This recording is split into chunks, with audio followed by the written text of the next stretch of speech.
जय श्री सगुदेव बच्चों, जय माता दी। आज मैं आप लोगों को बात बताना चाहती हूँ गोगा जहारवीर बाबा की। और गोगा जहारवीर बाबा जो हमारे हैं वो अनंत प्रकार की शक्तियों को अपने आप में समेटे हुए हैं। तो गोगा जी के बारे में आज कुछ ऐसी ही बात है जिसे मैं आप लोगों के सामने बताने जा रही हूँ। गोगा जहारवीर बाबा की जो है लीलाएं अनेक प्रकार की हैं बच्चों। जो हमारे गुरु गोरखनाथ जी हैं उनके साथ जो गोगा पीर बाबा की जो सवारी जिसके ऊपर आती है तो वो बहुत ही अच्छे और बहुत ही सुलझे हुए विचारों का शख्स होता है। जहांगीर बाबा, गोगा जी बाबा और गोरखनाथ जी से जुड़े एक लोक देवता है। इन्हें गोगा जी चौहान या गुग्गा जहांवीर और जाहिर वीर या जहार पीर और गोगा पीर के नामों से भी जाना जाता है। अब बच्चों, मैं आप लोगों के सामने आप सोचते होंगे इस चीज को क्यों लेकर के आई हूँ। तो बच्चों, अगर आप इनके दरबार में जाते हैं और इनके दरबार में जा कर के जिन बच्चों को जो हमारे जो है नागराज जो है दिखाई देते हैं या फिर नागराज की सवारी आती है, उन बच्चों के लिए बहुत ही जरूरी है ये काम करना और बाबा यानी कि गोगा जहारवीर बाबा की पूजा करना। बच्चों, आइए आज मैं आप लोगों को बताना चाहती हूँ। गोगा जी का जन्म तो हमारे राजस्थान के ददरेवा नाम के चुरू के चौहान वंश के शासक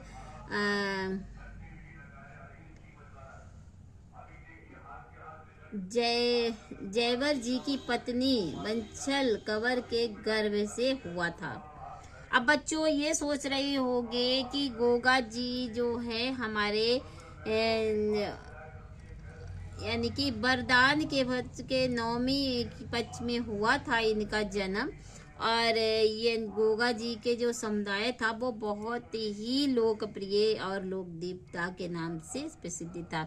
जहांगीर बाबा को जो है बहुत ही प्रकार की चीज़ों से जाना जाता है। जहांगीर बाबा की बाल लीलाएं अनेक प्रकार की थी और गोरखनाथ जहांगीर की आरती चालीसा अगर आप पढ़ लोगे तो बहुत ही सर्वोत्तम होता है बच्चों।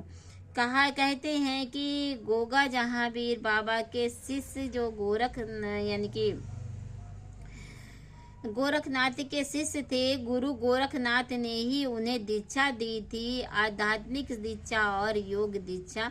ये दीक्षा जो है आप लोगों को जो बच्चे हमारे जो हैं गोगा जहारवीर बाबा की पूजा करते हैं तो उनके साथ जो है ये शक्तियाँ, बुरी शक्तियाँ हैं वो हमेशा के लिए दूर चली जाती हैं। अब बहुत से बच्चे ऐसे हैं जो नाग देवता दिखाई देते हैं, तो जाकर के आप एक ऐसा करें कि चांदी का नाग ले जाकर के जहारवीर बाबा के वहाँ जाकर के पूजा स्थान पर चढ़ा दे।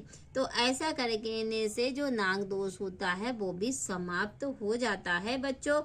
और जो है आपके साथ जो भी परेशानी है जैसे विवाह से लेकर के या बच्चों से लेकर के, बहुत सी स्त्रियां हमारी ऐसे हैं जिनके बच्चे नहीं होते हैं, उनके लिए ये चीज मैं आप लोगों को बताना चाहती हूँ कि गोगा जहारवीर बाबा की जो है मजार होती है वहां पर जाएं और जा कर के आपको क्या करना है, आप अपने ऊपर से जो है एक नींबू लेकर के जाएं, एक नींबू लेकर के जाएं और जहारवीर बाबा माँ काली के नाम से वहां जाकर के अपने ऊपर से 7 बार उतार करके और चढ़ा दें। फोड़ना भी नहीं है, काटना भी नहीं है, कुछ नहीं करना है। जाकर के मात्र उस उसको जो है यानी कि नींबू और जो माता रानी के नाम से और जो गोगा जहारवीर बाबा के नाम से वहां पर चढ़ा देना है। और ऐसा आपको बोलना है कि मुझे पुत्र की प्राप्ति हो, और ऐसा करने से आपके यहाँ पर मैं यानी कि 7 शनिवार या 11 शनिवार आपके दरबार में आऊँगा। इस तरीके से आपको बोल देना है और जाकर के वहाँ वो नींबू रख करके चले आना है। और वो नींबू रख करके आने के बाद लौट करके शनिवार को फिर से वही कार्य करना है। ऐसा करने से आपको पुत्र की प्राप्ति अवश्य होती है। ये चीज बहुत ही जरूरी है बच्चों जानने के लिए, हमारे उन बच्चों को जानने के लिए कि जो बच्चे हमारे बाबा से बहुत अत्यंत प्यार करते हैं या बाबा की जो है अनेक प्रकार की चीज़ों से जो बच्चे हमारे कथाएं सुनते हैं, तो जहांगीर बाबा जो हमारे संसार में सबसे प्रिय और सबसे अच्छे हैं, यानी कि गोगा जहां, यानी कि जो हमारे गुरु गोरखनाथ के शिष्य के रूप में जाने जाते हैं। तो इनकी सेवा कर लो। अगर आप हर बृहस्पति को जा करके या शनिवार को जा करके आप वहां जा करके एक दीप प्रज्वलित करते हो, चौमुखी दिया को जलाते हो, तो आपके जो भी रास्ते हैं वो खुल जाते हैं। यानी कि जो रुकावटें आती हैं काम में अधिकतर बच्चों की, तो वो रुकावटें हमेशा के लिए खुल जाती हैं। ऐसा आपको 7 शनिवार तक करना है बच्चों। और जो आपकी जो धुना होता है गुरु गोरखनाथ का या फिर गोगा जहाँ पीर बाबा का, तो उस धुना से थोड़ी सी राख लेकर के जरूर आए। और राख को ला करके आप जब दीवा जला करके आए, तो उसमें क्या करना है, आपको 2 लौंग का जोड़ा यानी कि 2 लौंगे डाल देनी है। और बाबा के दरबार पे अगर चाहो तो अंदर मंदिर में जाने दें तो अंदर मंदिर में रख दो, नहीं तो चौमुख दिया जो है आपको दरबार पे ही रख देना है। और रख करके आपको चुपचाप लौट करके आ जाना है। अपनी विश जरूर बोल देना है, इतना ध्यान रखना बच्चों। और जब विश बोल दो तो फिर आपको क्या कहना है कि जब मेरी ये मुराद पूरी हो जाएगी तो मैं आपके लिए प्रसाद लेकर के आऊंगा और मैं आपको प्रसाद का भोग दूंगा। इस तरीके से आप ऐसा करेंगे तो आपको स्वतः ही देख लेना कि 7 शनिवार पूर्ण नहीं होंगे, उससे पहले ही आपका कार्य बन जाएगा बच्चों। ये बहुत जरूरी है, बहुत सर्वोत्तम है, अधिकतर बच्चों को करना भी चाहिए।